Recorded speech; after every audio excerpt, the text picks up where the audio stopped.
ఒక ద్వారము సిద్ధముగా ఉంది. ఇదే ద్వారం తెలుసా? ఇదే ద్వారం తెలుసా?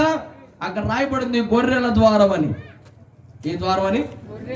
కానీ నేను చెప్తున్నాను, గొర్రెల ద్వారము అని పరిశుద్ధ గ్రంథము చెప్పింది అని అంటే అది పరిశుద్ధులందరూ వెళ్ళే ద్వారం. దేవుని స్తోత్రం చెప్పండి గట్టిగా, హల్లెలూయా.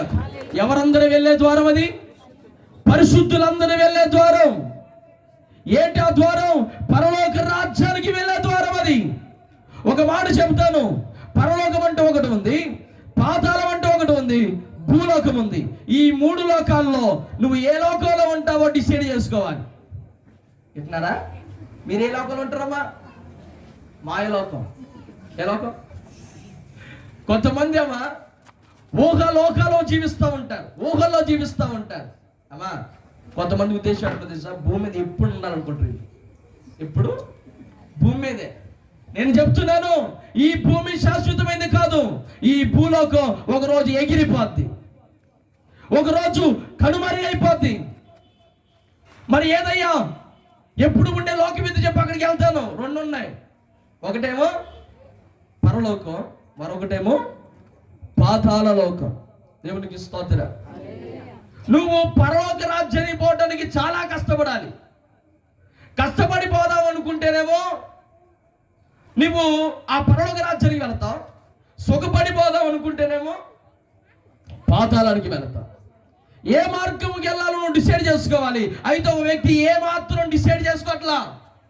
అసలు పరలోకం ఉందా, పాతాళం ఉందా, భూలోకం ఉందా, నాకు అక్కర్లేదయ్యా అని కూర్చున్నాడు. ఎన్ని సంవత్సరాల నుంచి అంటే 38 సంవత్సరాల నుంచి. 38 సంవత్సరాల నుంచి కూర్చున్నాడు. ఎందరో వస్తున్నారు, వెళుతున్నారు, కానీ అతన్ని స్వస్థపరిచేవారు లేరు, అతని రోగాన్ని పోగొట్టేవారు లేరు. నేను చెప్తున్నాను, మనిషి అన్నిటికంటే భయంకరమైన రోగంతో బాధపడుతున్నాడు. ఏ రోగం తెలుసా? ఏ రోగం చెప్పండి? పాప రోగం. ఏ రోగం అది? యెషయా చూడండి ఒకసారి. యెషయా గ్రంథంలో రాయబడుతూ 2వ అధ్యాయం 2వ వచనం చూడండి ఒకసారి.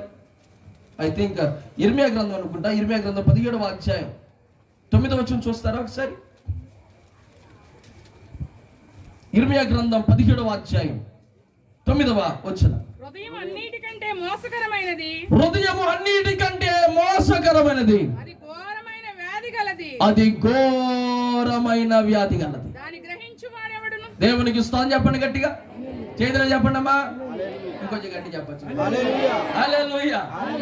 ఈ మాటలు మనందరికీ అంటే ఈ గ్రామానికి, ఈ ప్రాంతం కూడా చాలా అవసరం కదా.